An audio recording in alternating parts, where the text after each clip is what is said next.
महाराज की जय, पंढरीनाथ भगवान की जय, राजाधिराज रामचंद्र भगवान की जय, गोपाल कृष्ण महाराज की जय, श्रीमद जगद्गुरु आद्यशंकराचार्य महाराज की जय, श्रीमद सद्गुरु वरदानंद भारती महाराज की जय, भारत माता की जय। जय जय रघुवीर समर्थ। ओम नमो जी आद्या वेद प्रतिपाद्या, जय जय स्वसंवेद्यात्मरूपा।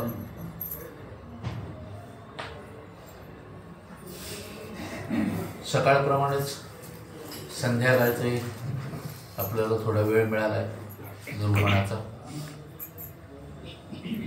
ज्या परिक्रमेमध्ये आपण आलोय त्याच्यामध्ये शंकराचार्यांचा एक भाग असा आहे की कालडीपासून निघालेला 8 वर्षाचा मुलगा, दक्षिणेतून कालडी प्रांतातून 8 वर्षाचा मुलगा एकटा घरातून निघतोय, ज्याला संन्यास घेण्याची इच्छा आहे। आई अर्थातच नाही म्हणते, कारण आई एकटी आहे घरात। म्हटल्यानंतर आई नाही म्हणते, आता आईला हो म्हणण्याकरता काय करावं?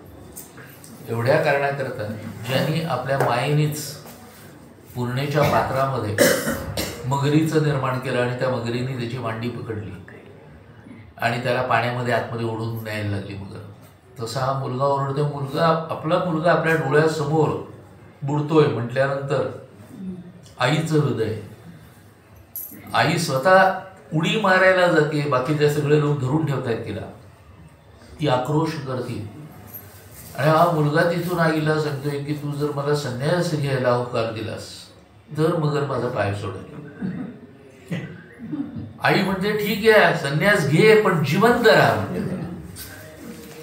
आणि मायेनेच निर्माण केलेला मगर मायेनेच अदृश्य झाला आणि शंकर काठावरती आल्यानंतर आई म्हणते की आता चल घरी। तो म्हणतो आता कुठचं आलं घर, हे विश्वची माझे घर, ऐशी मती जयाची स्थिर, माऊलींनी वर्णन केलंय त्याप्रमाणे। ती म्हणते अरे जोपर्यंत तू दीक्षा घेत नाहीस संन्यासाची तोपर्यंत घरी राहा, अनुष्ठानिक असा संन्यास स्वीकारल्यानंतर मग जा ना।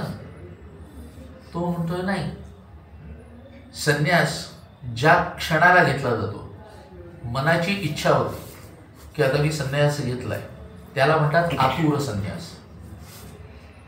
मनाने संन्यासी झालाय माणूस। नाही तर आपण कित्येक जण असे बघतो की ज्यांची केवळ वस्त्र संन्यासाची असतात, भगवी वस्त्र असतात पूर्ण,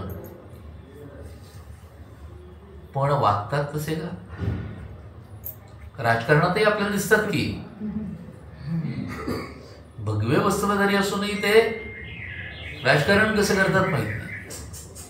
बरं दुसरी गोष्ट, आपण खूप दिलदार आहोत किंवा भाबडे आहोत, बऱ्याच काही गोष्टी आहेत त्याच्यामध्ये। मी फक्त एवढी 2च विशेषणं वापरतो की आपल्याला भगव्या कपड्यातला जो असतो ना तो म्हणजे संन्यासी असं वाटतं, आणि काही जण बोलताना बोलून जातात की हम तो ठहरे संन्यासी लोग। त्यातले एक बाबा तर औषधीचं उत्पादन वगैरे करतात,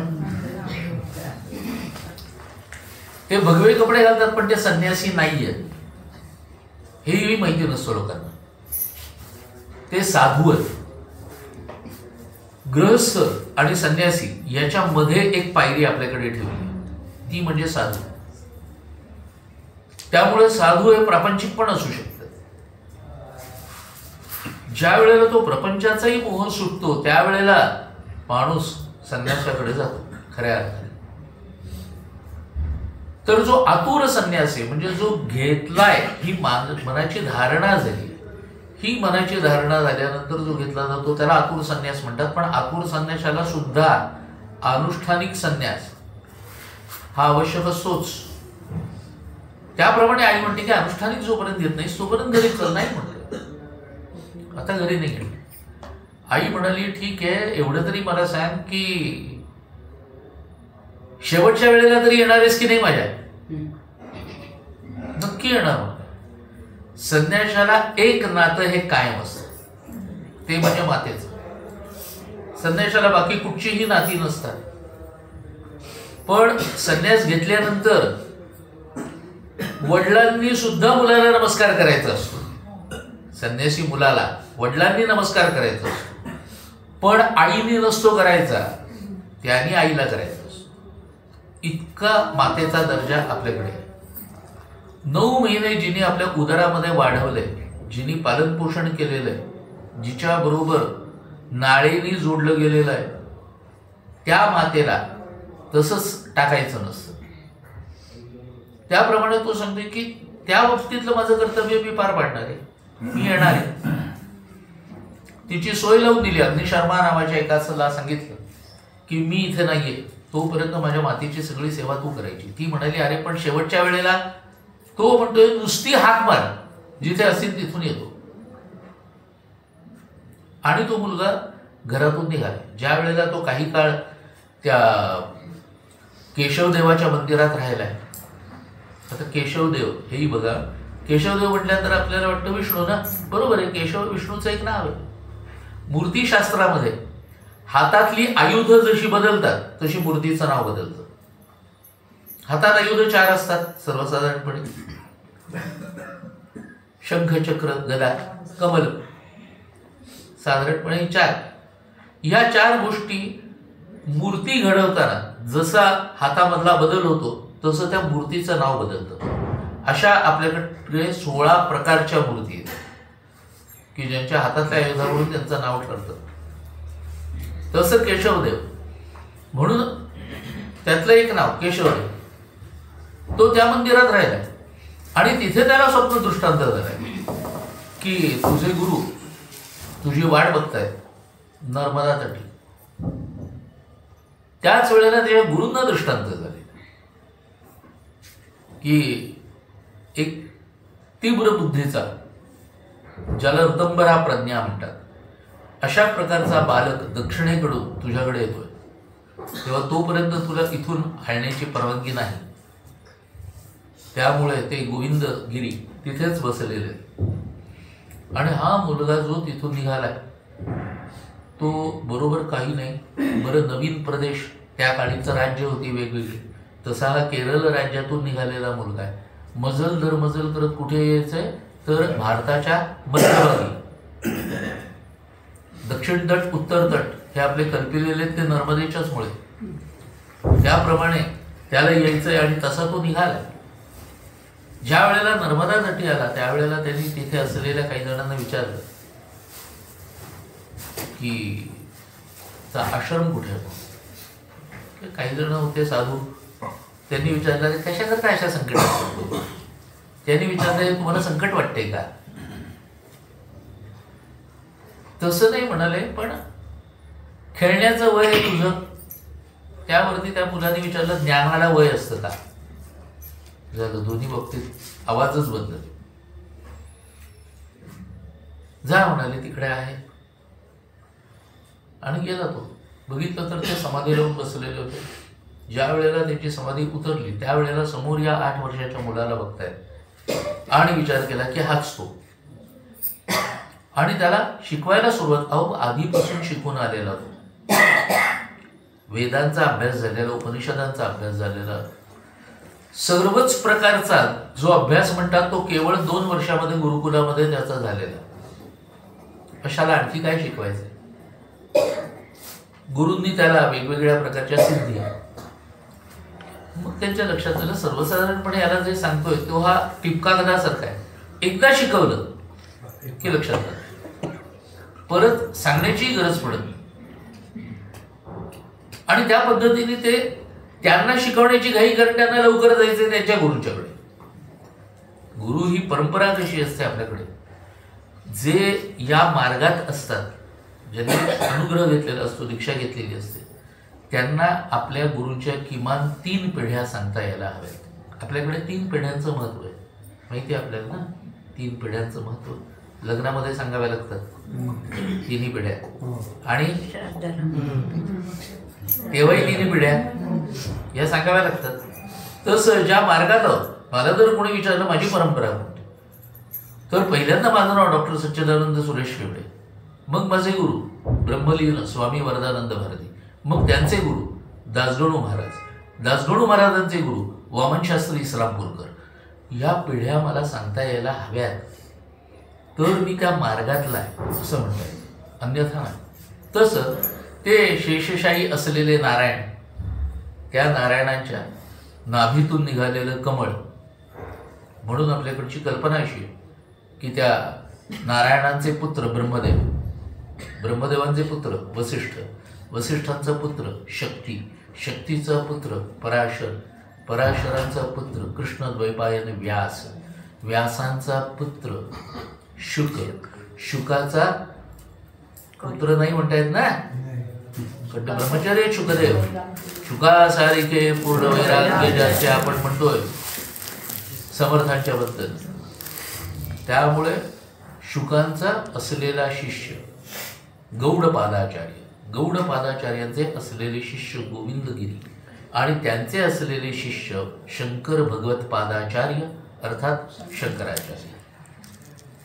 तेव्हा ही त्यांची परंपरा आहे, गुरु परंपरा. जसं माऊलींची गुरु परंपरा जी आहे ती प्रत्यक्ष आदिनाथ भगवान शंकरांच्या पासून सुरू होते आणि ती माऊलींपर्यंत येते, तसं ही जी सगळी परंपरा आहे, या परंपरेचा, ज्या परंपरेत आपण असतो त्या परंपरेचा किमान निर्वाह तरी करायचा असतो, हे सगळ्यात महत्त्वाचं असतं. त्यामुळे माझ्या परंपरेमध्ये साधारणपणे प्रवचनं वगैरे जी केली जातात किंवा कीर्तनं केली, जर दासगणू परंपरेतली आपण कीर्तनं ऐकलेली असतील कोणी तर आपल्याला माहिती असेल की आमच्याकडे फक्त कटिवस्त्र आणि वरती एक उपर्ण घेऊन कीर्तनं केली जातात, प्रवचनं सुद्धा तशीच. आत्ता इथे थंडी आहे म्हणून तरी सकाळी मी घातलं नव्हतं काही, तुम्ही नोटीस केलं असेल तर सकाळी माझ्या अंगावर फक्त उपरणच होतं. तर जिथे सहन करवतोय मुद्दाम वगैरे असं काही कोणी सांगितलेलं नाही. बर्फामध्ये बसलाय आणि तरी पण उपरणं उघड्या अंगाने वगैरे, तिथे फक्त थोडासा हा भाग शिथिल. पण अन्यथा सर्वसाधारणपणे नाही तर ज्यांनी माझी व्याख्यान ऐकले अशा लोकांना वाटतं व्याख्यानाला तर हे पायजमा किंवा धोतर आणि कुर्ता घालून असतात, मग प्रवचनाला बसताना मात्र कटिवस्त्र आणि उपरणं घालून का असतं? तर त्याचं कारण आहे की ज्या परंपरेत आपण असतो त्या परंपरेचा आपण निर्वाह करायचा असतो, तर त्या परंपरेतले आपण असं म्हणवण्याला किमान आपण पात्र असतो, अन्यथा नुसतेच पात्र असतो.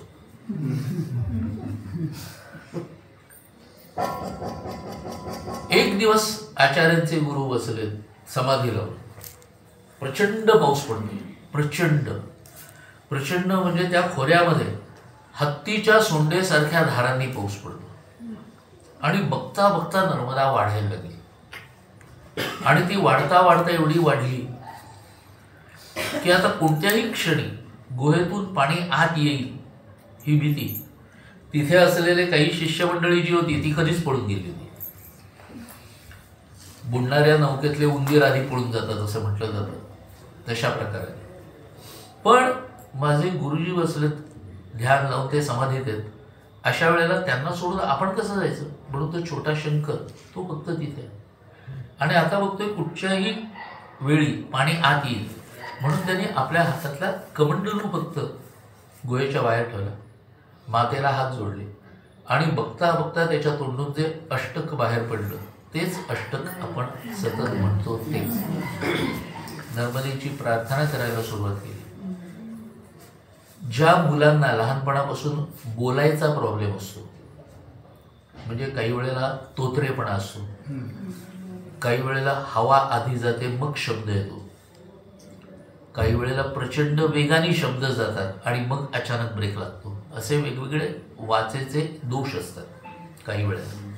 अशा वेळेला ती मुलं थोडी मोठी झाल्यानंतर आपण स्पीच थेरपिस्ट वगैरेकडे जातो आणि 25-30 हजार खर्च केल्याशिवाय आपल्यालाही बरं वाटत नाही. हा सगळ्यात सोपा आणि फुकटचा उपाय की त्या मुलांना नर्मदाष्टक ऐकवायचं लहान वयापासून. बरं, समोर बसून वगैरे ऐकवायचं नाही, मुलं खेळतायत खेळू देत, लावून ठेवायचं, तुमच्या कॉम्प्युटरवरती लावून ठेवा, काही करा. बरोबर मुलांचं लक्ष असतं, कान बरोबर असतात त्यांचे, ते इतक्या छान रीतीने ते सगळं आत्मसात करतात की काही काळाने तुम्ही ते बंद करून तुम्ही म्हणायला लागलात आणि मुद्दाम चुकलात ना तरी पोरग लगेच चूक सुधारतो. इतकं त्यांचं लगेच पाठ होतं. प्रथमतः अगदी संथ लयीत आणि मग फक्त लय वाढवत जायची. तसं जर केलं तर यात स्वर आणि व्यंजन हे यांची गुंफण इतकी अप्रतिम आहे या अष्टकामध्ये की ते अष्टक एकदा जर तोंडपाठ झालं तर जिवेची काय विषाद आहे, वेडावाकडं वळण घे. त्यामुळे संथ लयीमध्ये राहून ठेवताना सबिंदू सिंधू सुस्खल तरंग भंग रंजितम द्विषत सुपाप जात जात कारी वारी संयुतम कृतांत दूत काल भूत भीती हारी वर्मदे त्वदीय पाद पंकजन मामी देवी नर्मदे. इतकं संथले आणि मग हळूहळू लय वाढवलं तर ते मूल पण म्हणायला लागतं. सबिंदू सिंधू सुस्खल तरंग भंग रंजितम दिशत सुपाप जात जात कारी वारी संयुतम कृतांत दूत काल भूत भीती हारी वर्मदे त्वदीय पाद पंकजन मामी देवी नर्मदे. आपोआप जिभेला इतक्या वेळा वळसे पडतात ना की वाचादोष नाहीसे होतात. शंकराचार्यांच्या कित्येक स्तोत्रांचं तो एक विशेष, ती स्तोत्र त्याग करता आहेत असं नव्हे, पण आपोआप मिळणारे साईड इफेक्ट्स. तसं बघायला गेलं तर नर्मदा स्तुती आहे, पण आपोआप मिळणारे साईड इफेक्ट्स आहेत. ऐ सुमनस्सु मनस्सु मनस्सु मनस्सु मनोहर कांती होते श्रुतरजनी रजनी रजनी रजनी रजनी करवक्रवृते सुनयन विभ्रमर भ्रमर भ्रमर भ्रमर भ्रमराधिपते जय जय हे महिषासुरमर्दिनी रम्य कपर्दिनी शैलसुते. शंकराचार्यांचं स्तोत्र. बरं, ही तसं बघायला गेलं तर नेहमी म्हटली जाणारी आहेत, यातली कित्येक गुगल केलं तर तुम्हाला सहजपणे उपलब्ध होणारी आहेत. बरं, मी असंही सांगत नाही की जे अनवट स्तोत्र नाही तर अनवट स्तोत्रांची त्यांनी रचना केली. चेटी भवन निखिल केटी कदंब तरुवाटी शुना की पटली कोटीर चारुतर कोटी गिरवी किरण कोटी करम वितपदा. अशा प्रकारची ही देवी स्तुती आहे, पण ही अनवट सहसा ऐकायला नाही मिळत. अशा वेगवेगळ्या प्रकारची रचना ही सुद्धा आचार्यांच्या स्तोत्रांच्या मध्ये आपल्याला दिसते.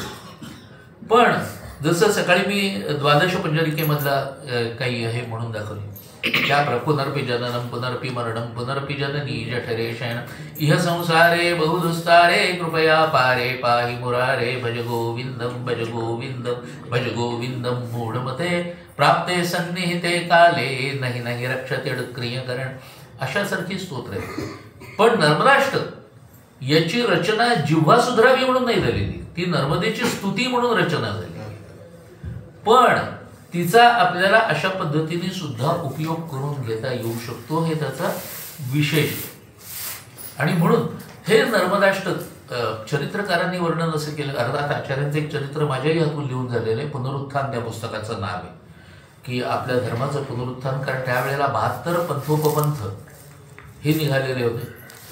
पंथ संप्रदाय हे अनेकानेक प्रकारचे असतात, पण असे असले तरी ते सगळे हिंदू धर्म नावाच्या धर्माच्या वटवृक्षाच्या असलेल्या पारंब्या असतात. आणि पारंब्यांचं काम मूळ वृक्ष हा बळकट करण्याचं असतं, खिळखिळा करण्याचं नसतं. आजकाल हेच बरोबर विसरलं जातं. आणि म्हणून वेगवेगळ्या संप्रदायाचे लोक आजच्या काळात सुशिक्षित बनवणारे लोक सुद्धा एकत्र येत नाहीत. आमची परंपरा वेगळी, त्यांची परंपरा वेगळी. अरे पण देव एकच सांगतात ना, देव एकच सांगतात ना. तो निर्गुण निराकार ही सगळ्यांना माहिती आहे. सगुण साकार रूपात तुमच्या आमच्याकरता आम्ही त्याला निर्माण केल्यासारखं आहे. सगुण साकार रूपात वेगवेगळी नावं दिलीत, वेगवेगळी मूर्ती आहे. आम्हाला माहिती आहे तो निर्गुण निराकार.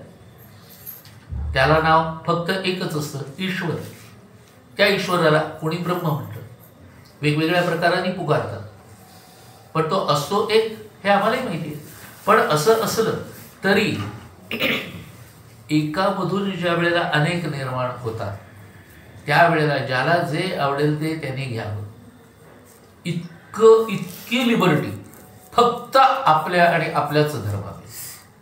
तुला राम आवडतात, रामांची उपासना कर. तुला कृष्ण आवडतात, कृष्णांची उपासना कर. देवी आवडते, देवीची उपासना कर. बजरंगबली आवडतात, त्यांची उपासना कर. काहीही फरक पडत नाही हो आमच्यात की आम्ही आमच्या एकेका देवतेची उपासना केली तरी. कारण सर्व देव नमस्कार केशवम प्रतिगच्छति हे लहानपणापासून आपल्याला माहिती आहे, आपण शिकलेलो. आणि त्यामुळे काही जण मला विचारतात त्यांच्या कसं सगळ्यांमध्ये एकच आहे हे चांगलं नाही का. म्हटले एकच असणं चांगलं नसतं, संकुचितपणा असतो. अनेक असणं हे केव्हाही चांगलं.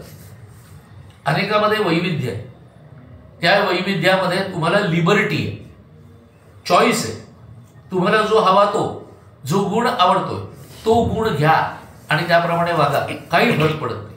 म्हणून अनेकता ही खूप अर्थांनी महत्वाची ठरते, हे लक्षात घेण्यासारखे.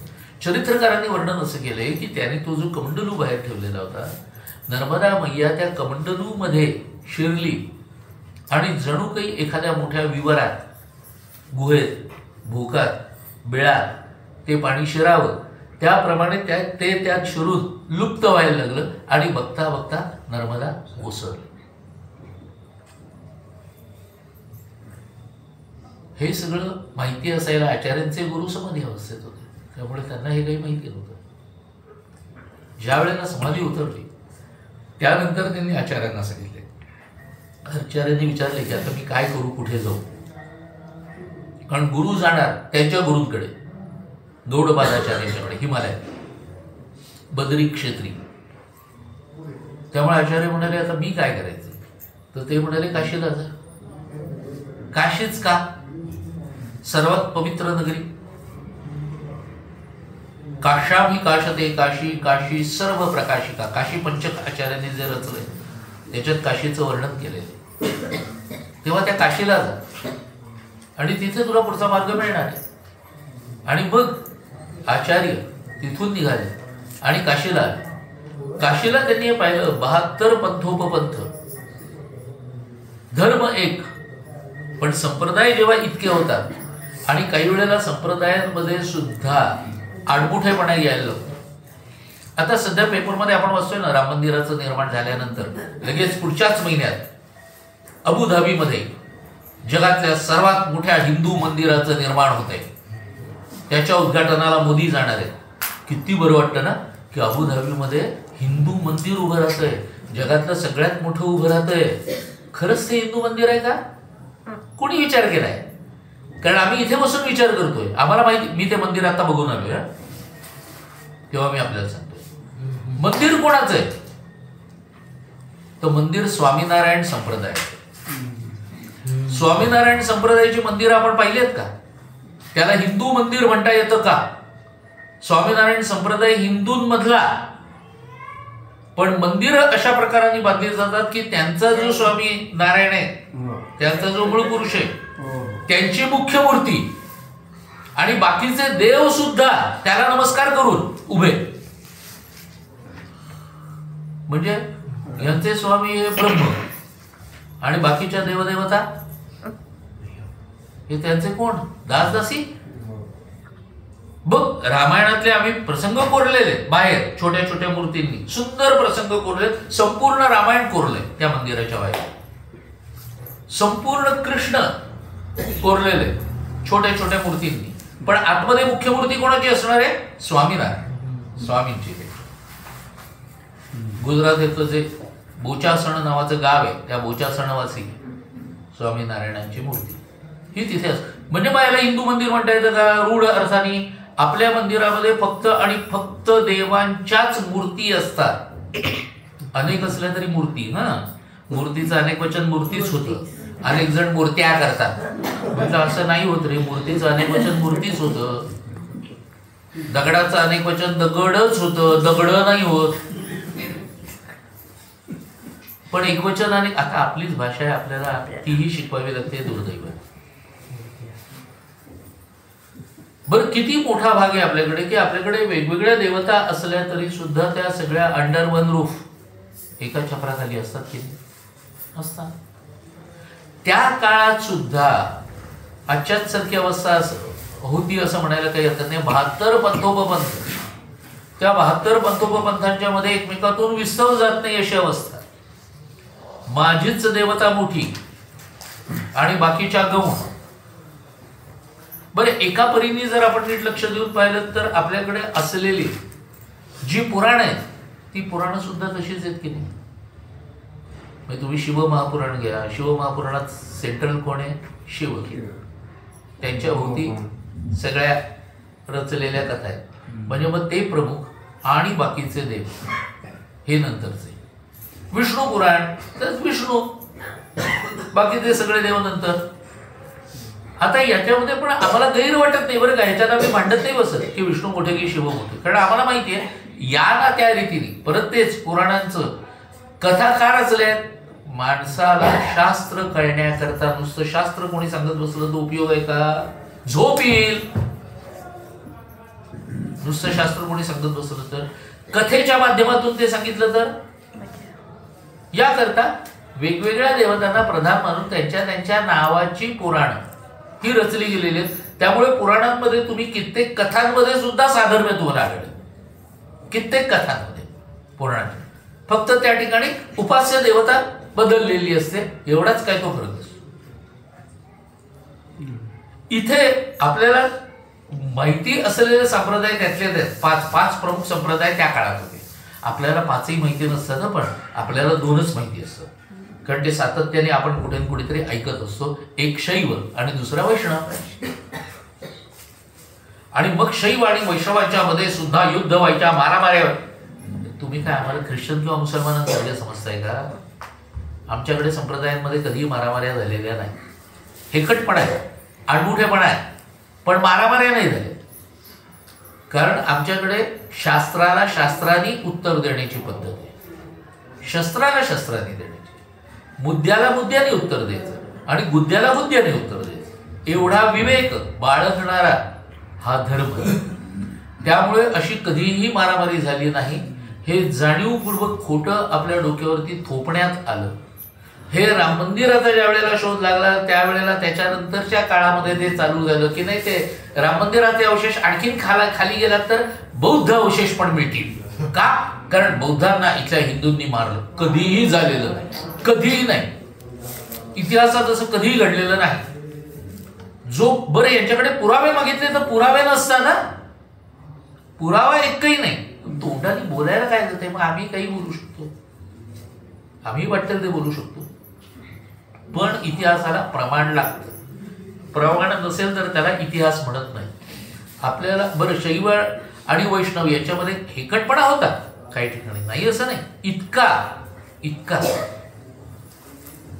की वैष्णव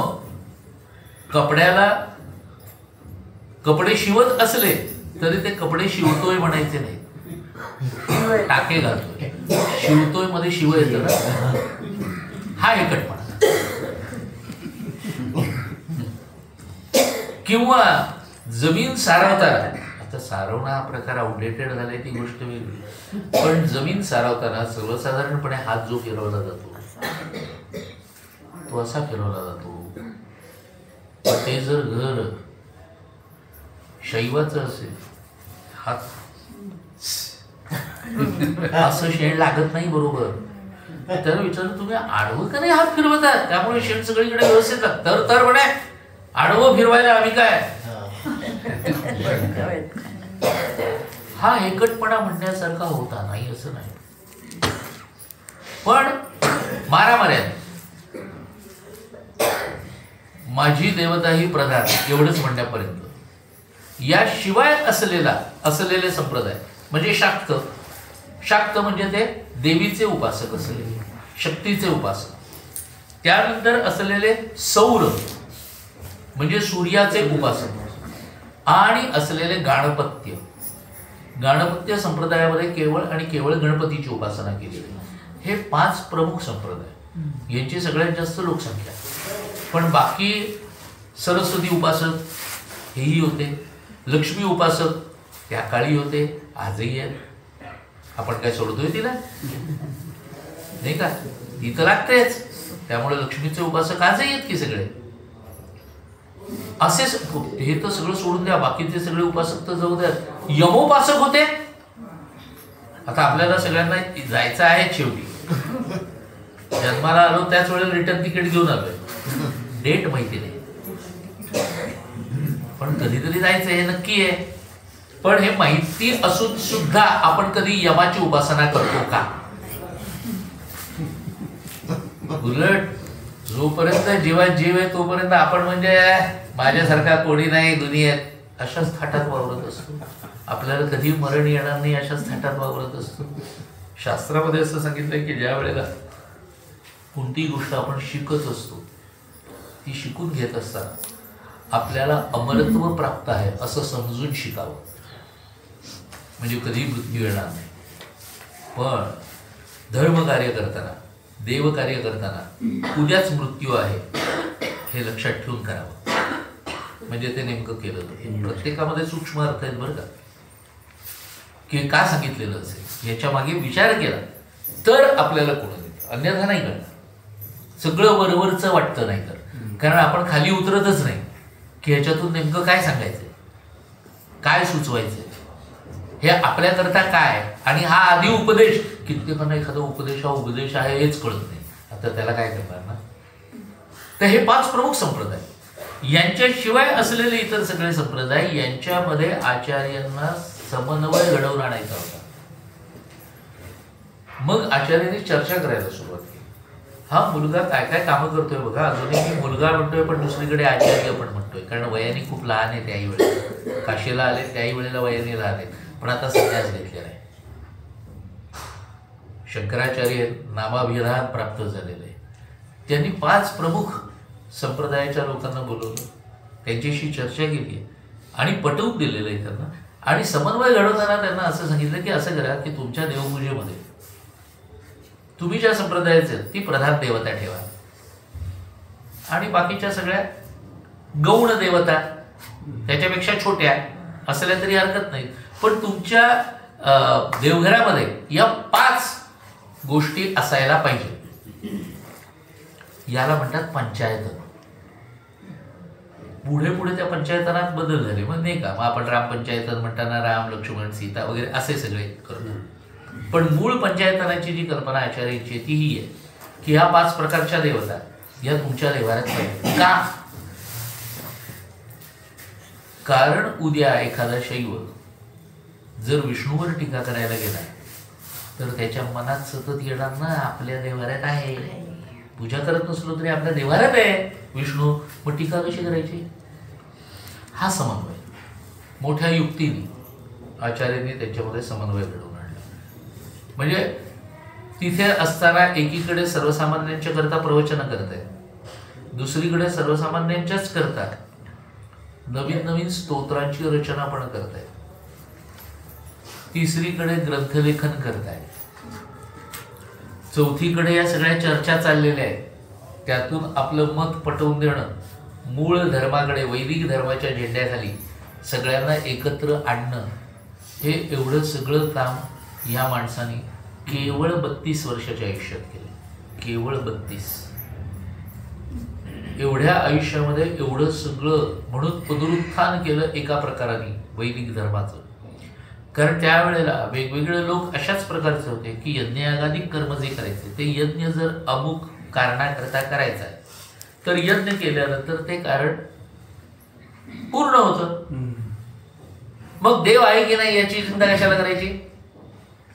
1+1 = 2 उत्तर मिळतंय. पाऊस पडावा म्हणून जर मी यज्ञ केला तर यज्ञ संपल्यानंतर पाऊस पडतोय, मग देव आहे का नाही याची चिंता कोणी करायची. अशामध्ये समाज गुरफटलेला होता. यातून बाहेर काढून त्यांना भक्तीची दीक्षा द्यायची होती.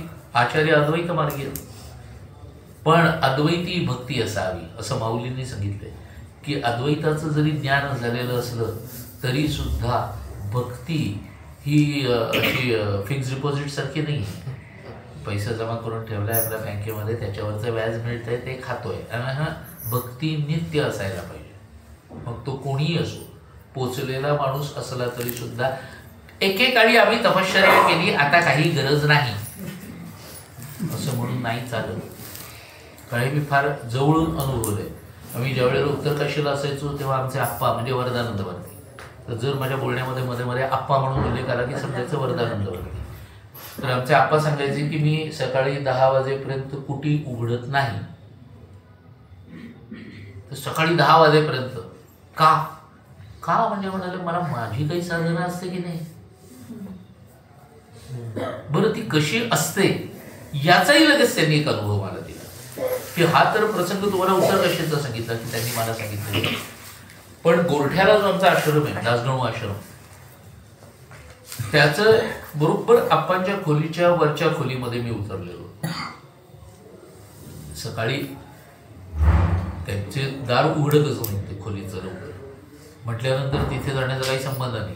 माझं सगळं आवरलं आणि एकाएकी दूध जळायलाचा वास आहे. दूध जळण्याचा वास काय भयानक असतो ना. पुढे पण काही दिवस घरात तो तसाच राहतो इतका भयानक वास असतो. तर दूध जळण्याचा वास येतो. मी वरून लगेच खाली उतरलो स्वयंपाकघरात गेलो तिथल्या म्हटलं दूध जळतंय का. तो म्हणाले नाही. मग म्हटलं आप्पांची खोली आणि मी एकदम धावलो. त्याबरोबर बाकीचेही आले आणि बघतायत तर त्यांच्या दाराच्या खालून पण धूर येत होता. ते दूध पातेलं जळणं हा प्रकार आणि तो भयानक वास. बरं खोली 1.5 खाण्याची तिथे असलेली त्यांची खोली. बाहेरची खोली फक्त पुस्तकं 16,000 पुस्तकं त्यात आणि आतली छोटी खोली त्यांची. आम्ही बाहेरून शेवटी दरवाजा ठोठावला जोरजोरात की उघडा म्हणून. काय झालंय आतमध्ये. काहीही उत्तर नाही. मागच्या बाजूनी काही जणांना उतरवलं. त्यांना म्हटलं तुम्ही खिडकी ठोका. त्यांनी खिडकी वगैरे ठोकली. जवळपास 10-12 मिनिटं आम्ही हा सगळा प्रयोग करत होतो आणि मग आप्पांनी दार उघडलं तर पहिल्यांदा भयानक वासाचा धुराचा लोड पाहिला. एवढं करून ते बाहेरच येतील की नाही. त्याने दरवाजा उघडला आणि परत आत जाऊन बसले. म्हटलं काय झालं इतका भयानक हा सगळा वास धूर. ते पातेलं तर पार त्याचा एक कोळसा झालेला दुधाचा कोळसा झालेला. तर मला म्हणाले काय नाही अरे सकाळी जेव्हा उठलो तेव्हा 6 वाजता दूध घ्यायचं म्हणून गरम करत ठेवलं आणि नंतर लक्ष राहिलं. म्हटलं बरं ठीक आहे. असं होतं काही वेळेला आपल्या घरातही होतंच. तर काय उतू तरी जाणं आणि मग उतू जाण्याची पुढची पायरी आहे ना जळणं ही करं पडणं मग जळणं. तर म्हटलं बरं ठीक आहे. पण म्हटलं एवढा धूर वगैरे होतो इतक्या याच्यामध्ये तुम्ही बसलात कसे. तर त्याच्या तोंडून पटकन निघून गेलं अरे मी इथे होतो कुठे. आम्ही आलो ना तेवढंच उचललं मी इथे होतो कुठे. तर म्हटलं मग तुम्ही कुठे होता. त्याबरोबर ते क्षणभर असे मला म्हणाले तुला काय करायचंय आधी खोलीच्या बाहेर. मला उत्तर मिळायला येतो. माणूस समाधीत जातो म्हणजे काय असतं. मी इथे होतो कुठे याचा अर्थ समाधी अवस्थेत होते. आणि समाधी अवस्थेत या सगळ्या बाह्य गोष्टींची कुठेही माणसाला जराही असं वाटत नाही जाणवत नाही काय आहे आणि काय नाही. आता हे जर प्रत्यक्ष अनुभव आपण घेतले तर आपला विश्वास बसतो. अन्यथा कसे शक्य आहे काहीतरीच वगैरे असं वाटण्याची शक्यता असते. अद्वैती भक्ती असावी हे जे मौलींनी सांगितलंय ते या कारणाकरता सांगितलंय की मला अद्वैताचं ज्ञान झालंय. आमचं आणि देवाचं डायरेक्ट कनेक्शन. आता भक्तिविक्तीची गरज उरली नाही असं समज कोणी म्हणायला लागलं की समजायचं हा भाग काय. कारण असं कधी होत नाही. म्हणून समर्थांनी सुद्धा गुरुचं लक्षण सांगताना पहिलं लक्षण भक्त सांगितलं आणि त्याच्या पाठोपाठ ज्ञानी सांगितलं. म्हणजे भक्ती नित्य असायला पाहिजे ना. ती भक्ती जर नित्य नसेल कोण्या एकेकाळी आम्ही तपश्चर्या केली आणि आता गरज उरलेली नाही असं नसतं. ती नित्य चालू असायला लागते. त्याकरता तो गुरुपदी जरी आरूढ झालेला असला माणूस तरी सुद्धा त्यांनी त्याकरता आपली वेळ ती राखून ठेवायला पाहिजे. ती केवळ आणि केवळ त्याच्या साधनेची वेळ असते. आणि तसं काही गरज नाही म्हटल्यानंतर मग कठीण होतं सगळं. एक नर्मदा परिक्रमा केलेले अनेक वेळा केलेले एक जण असे भेटले होते. ते पुढे पुढे भगवी कपडेच घालून राहायचे. मी नाव नाही सांगणार आपल्याला सहज कळेल. मी सांगणार नाही नाव. त्यांनी अनेक पुस्तकंही लिहिली आहेत. तर भगवे कपडे घातलेले ते जेव्हा आमच्याकडे आले होते डोंबिवलीला, तेव्हा मला डोंबिवलीतल्याच एका त्या ओळखीच्या ज्यांच्याकडे उतरले होते त्या बाईचा फोन आला, स्वामीजी आमच्याकडे आले. स्वामीजी कोण? मग त्यांनी त्यांचं पूर्वीचं नाव सांगितलं. बरं येतो. आणि मग मी गेलो तिकडे. बघितलं तर एका हातात अखंड सिगरेट चालू होती, दुसरीकडे चहाचं, त्यामुळे ते दोन्ही चालू होतं. तिसरीकडे वरचं जे घातलेलं होतं त्याला 3 खिसे होते सिगरेट काड्यापेटी ठेवायला बंडीला. संन्याशांनी शिवलेले कपडे वापरायचे नसतात,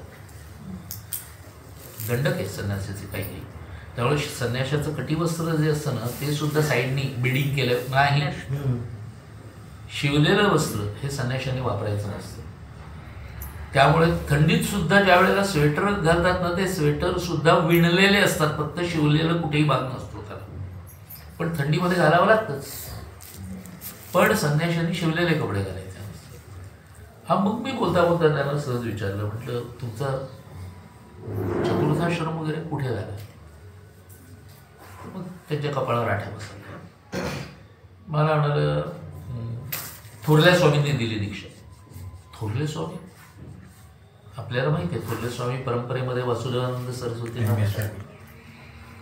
ते म्हटलं पण थोरल्या स्वामींनी समाधी कधीच घेतली आहे? म्हणजे त्यांनी जर स्वप्न दृष्टांत वगैरे दिला असेल तर तो दृष्टांत संन्यास झाला, पण तरी सुद्धा प्रत्यक्ष अनुष्ठानिक संन्यास घ्यावाच लागतो. तर म्हटलं ठीक आहे, पण तरी सुद्धा प्रत्यक्ष संन्यास गुरु हे कोणीतरी लागतातच. तर ते कोण म्हटलं? तर म्हणाले नर्मदेच्या किनाऱ्यावरती एका महामंडलेश्वरांनी दिला. आता एवढं ऐकल्यानंतर तरी आमच्यासारख्याने गप्प बसावं की नाही, पण नाही, प्रश्नच डोक्यात. कारण नर्मदेच्या किनाऱ्यावर एकाही महामंडलेश्वराचा आश्रम नाहीये. म्हटलं क्षमा करा, मंडलेश्वराच्या नर्मदेच्या किनारी कोणत्याही महामंडलेश्वर महाराजांचे आश्रम नाही. बरं म्हटलं विरजा होम वगैरे कुठे जात? विरजा होम वगैरे ऐकलं तर च्या लक्षात आल्याला काहीतरी कळतंही यातलं म्हणून. मग मला म्हटलं तुम्हाला काय करायचंय? हा हे बरोबर आहे, हे उत्तर सगळ्यात बरोबर आहे. सगळ्यात आधीच दिलं असतं तर खरंच मला काय करायचंय म्हटलं. पण संध्याकाळी जेव्हा त्याच्या भाषणाला गेलो तेव्हा त्यांनी सांगितलं की नर्मदा परिक्रमा का असते, तर ती माणसामधला अहंकार हा नष्ट होण्याकरता असते. अहंकार तुटून पडावा, शरीराबद्दलची आसक्ती सुद्धा हळूहळू कमी होत जावी. पण सगळ्यात महत्वाची गोष्ट म्हणजे अहंकार हा जावा याकरता असते. बिडकर महाराजांनी केली होती, नाना महाराज सराणेकरांनी जशी केली होती. गेल्या 125 वर्षात त्यानंतर अनवाणी परिक्रमा करणारा असा फक्त मीच आहे. आणि मी ऐकताना लोकांमध्ये बसलो आणि एकदम फुटलो ना. शेजारात मला विचारायला लागलं हसायला काय झालं? आत्तापर्यंत अहंकार तुटावा याकरता नर्मदा परिक्रमा असं त्यांनीच सांगितलं. आणि म्हणतात गेल्या 125 वर्षात मीच एकटा आहे. याला काय म्हणायचं असतं? याला काय म्हणायचं असतं? अहंकार नाही तर काय म्हणायचं असतं? अहंकाराचा वारा न लागो राजसा हे नुसतं म्हणायला सोपं आहे, प्रत्यक्षात आणायला अतिशय कठीण आहे. सांगणाऱ्यालाही सोपं आहे, ऐकणाऱ्यालाही सोपं आहे, पण दोघांच्याही मधला तो जात नाही. आणि मग मी कोणीतरी आहे अशाच थाटात माणूस बोलत राहतो की, सांगत राहतो की, शिकवत राहतो की, त्यावेळेला हे भानच सुटतं की आता आपण आधी काय बोललो आणि त्याच अहंकाराने आता आपण काय बोलतो. हे जेव्हा भान सुटतं माणसाचं त्यावेळेला कठीण होतं. आणि म्हणून ऐकायला खूप छान वाटतं. काही खूप अवघड विषय असतात, त्या अवघड विषय हे काही जणांची हातोटीच अशी असते की ते सहज सोप्या रीतीने सांगतात. जेव्हा आपण वाचायला बसतो, अभ्यासाला बसतो, तेव्हा आपल्याला कळतं की हे विषय किती अवघड आहेत. मी त्या बाबतीत भाग्यवान आहे असं मी नेहमी म्हणतो. कारण माझ्या जीवनात 2 जण आले, आबा आणि आप्पा. आबा म्हणजे माझे वडील. माझ्या वडिलांची बोलण्याची पद्धत अशीच आहे. ते त्यांच्या प्रवचनातही कोणताही अवघड विषय इतका सोपा करून सांगतात की तो ऐकता ऐकता असं वाटतं अरे पसायदान इतकं सोपं आहे होय. पण मग पसायदानाचा अभ्यास करायला बसलो की कळते हे सोपं नाही आहे. ऐकताना सोपं वाटतं, प्रत्यक्षात सोपं नाही आहे. पण सांगण्याची जी पद्धत आहे बरोबर या दोघांची पद्धत, आबांची आणि आपांची दोघांची पद्धत तशीच की किती अवघड विषय असला तरी तो इतका सोपा करून सांगायचा. त्यात अगदी शेजारी बसून समजावून सांगतोय अशा थाटात. आजही आपांची पुस्तकं जेव्हा मी वाचतो तेव्हा मनोबोध सारखं मनोबोध वाचताना तर हे जाणवतं की ते बाजूला बसलेत आणि मनाचे श्लोक समजावून सांगतायत. इतक्या सोप्या रीतीने ज्या वेळेला लिहिण्याचं सांगण्याचं. पण आपल्याकडे उलट आहे, आपल्याकडे जे अशी सोप्या रीतीने सांगतात ना त्यांची आपल्याला किंमत नसते. आपल्या दृष्टीने विद्वान कोण असतो माहितीये? एक जण भेटले होते, 3 दिवस एकाच्या व्याख्यानाला जात होते. म्हटलं कसं झालं? जबरदस्त म्हणाला. बरं म्हटलं काय सांगितलं त्यांनी 3 दिवस? तेच तर सांगतोय म्हणाला, जबरदस्त. म्हटलं अरे पण म्हणजे विषय काहीतरी सांगितला असेल ना, तो त्यांनी काय सांगितलं ते तरी मला सांग. तर म्हणाला कळत कसं नाही तुला? 3 दिवस म्हणाला गेलो पुढे बसून ऐकलं, काय बोलले काही कळलं नाही, एवढे जबरदस्त विद्वान. विद्वत्तेचा निकष हा असतो का? तसा कलियुगामध्ये गुरु असावा म्हणून लोक धावतात गुरु करायला. आपल्याकडे गुरु करायला धावा म्हणून सांगितलेलं नाही. योग्य वेळ आली की गुरु आणि शिष्य हे आपोआप एकमेकाच्या जवळ येतात. त्याकरता धावायचं नसतं, कोणीतरी सांगितलं म्हणून धावायचं नसतं. तो करायलाच पाहिजे नाही तर आपला जन्म वृथा असंही धरायचं नसतं मनात. मग तोपर्यंत जोपर्यंत गुरु मिळत नाही तोपर्यंत काय करावं असं बरेच जण विचारतात. म्हणलं अगदीच सोपं आहे. संतांचे ग्रंथ कशा करता येतो? ज्ञानेश्वरी तर ज्ञानेश्वरी घ्यावी आणि रोज किमान 1 पान वाचेल आणि झोपेल. पण नेम जेणे विठ्ठल मात्रा घ्यावी तेणे पथ्ये सांभाळावी. जर नेम करता येत नसेल तर धरू नये, अन्यथा कठीण असतं. नाहीतर काय होतं की एका माऊलीने तिच्या महिला मंडळात सगळ्यांनी चतुर्मासात काय काय सोडायचं असं ठरवलं होतं. तर ह्यांनी सांगितलं की मी वरण भात सोडणार. आता वरण भाताशिवाय जेवण न जाणारी, पण म्हणाली मी वरण भात सोडणार. आठवडाभर गेला, नंतर आठवण वरण भाताची. वरण भात जेवला नाही तर जेवण झाल्यासारखं वाटत नाही ना. आणि थोडी थोडी गेले 4 महिने सोडलाय तर करायचं काय? तर चेहरा एवढा उतरलेला बघून तिच्या एका मैत्रिणीने विचारलं काय झालं? वरण भात नाही ना खाल्लं का? नेम धरला. नेम धरल्याची पण अडचण. नेम धरला एवढं. बरं म्हणाली तुला एक आयडिया सांगू. म्हणाली एक आयडिया आहे. माहिती म्हणाली. तर म्हणाली काय? तर म्हणाली खिचडी करून खा. वरण भात नाही, डाळ तांदूळ खिचडी. शाबास घेऊ म्हणाली, तूच खरी. खिचडी खायला सुरुवात केली.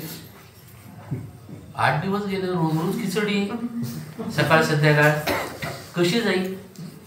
परत चेहरा उतरलेला. मैत्रिणीने विचारला आता काय झालं? रोज खिचडी खाऊन कंटाळा आला. आयडिया आहे ना. म्हणाले आता काय आयडिया? तर म्हणाली पुलाव. वरण भात नाही, काही भाज्या वगैरे घालून सर. हा हे चांगलं. 8-10 दिवस खाल्ल्यानंतर त्याचाही कंटाळा आला. परत चेहरा उतरलेला. म्हणजे आता काय झालं? नाही तर म्हणाले ते रोज रोज खाऊन कंटाळा येतो. तर म्हणाली वरण भात रोज जेवून बरा कंटाळा येत नाही. हे म्हणजे बरे आवडतं खाणं आहे, त्यामुळे सारखी आठवण त्याचीच येते. पण नेम धरलाय ना. बरं आणखी एक आयडिया तुला सांगते. तर म्हणाली सांग. तर म्हणाली आता हे सांगायला मी बसलोय का की तिने आणखी काय काय सांगितलं? हा काय रसोईचा कार्यक्रम आहे का? थोडक्यात महत्वाचा भाग, जेणे विठ्ठल मात्रा घ्यावी त्याने पथ्य सांगणार, अन्यथा नको ते नेम करूच नये. आपल्याला जे झेपतात, आपल्याला जे जमतात, जमू शकतील, पाळूही शकू आपण, असे करावे. जर अवघड काही करायचं असेल, किमान अधिकारी माणसाला विचारावं की मी करू का, मला जमतं का, जमेल का. तोपर्यंत नाही. ज्ञानेश्वरी जवळ आहे, ज्ञानेश्वरी वाचावी. ज्याला गाथा आवडत असेल त्यांनी गाथेतला मी किमान 1 अभंग वाचेन, 2 अभंग रोज वाचेन. त्यातल्या निरूपणासह सार्थ येतात गाथा, पण तो वाचावा किंवा दासबोध वाचावा. पण एक तर एक ग्रंथ घ्यावा आणि त्याचं वाचन करावं. कुठपर्यंत? जोपर्यंत योग्य मार्गदर्शक मिळत नाही तोपर्यंत. आणि समजा शेवटपर्यंत मिळालाच नाही तर आपल्याकडे शंकासूर खूप असतात ना. बिघडत काही नाही ना म्हटलं. संत हे ग्रंथ रूपाने गुरु म्हणूनच काम करतात, त्यामुळे बिघडतं कुठे. गुरुही मिळालाच आपल्याला समाधान, पण तसं नसतं माणसाला समाधान. त्याला आजकाल गुरु काही झालं तरी करायचाच असतो. का करायचा असतो? सर्वसाधारणपणे उद्या सांगेल की, अजून आहे ना आपलं पुढे. नाहीतरी आपण धारावाहिक बघत असतो, कोणतरी दार वाजवतं, मग आतलं माणूस उघडायला जातो, तेवढंच आपल्याला दाखवतात. मग त्याचं दार उघडतो तर लगेच तिथून कॅमेरा मारतात, म्हणजे ते उघडणाऱ्याच्याच तोंडावर, कारण पलीकडे कोणी ते दाखवायचं नसतं. मग तो दार उघडतो आणि उर्वरित भाग उद्या बघा. तसं आपण सर्वसाधारण माणूस हा गुरुच्या मागे का जातो, आणि समर्थांनी गुरुच्या बद्दलचं काय सांगितलंय ते क्रमशः पुढे आपल्याला सांगतो. तूर्तास इथे थांबतो. कुंडली कवरदार सद्गुरु ज्ञानेश्वर तुकाराम महाराज की जय. भारत माता की जय. नर्मदे नर्मदे.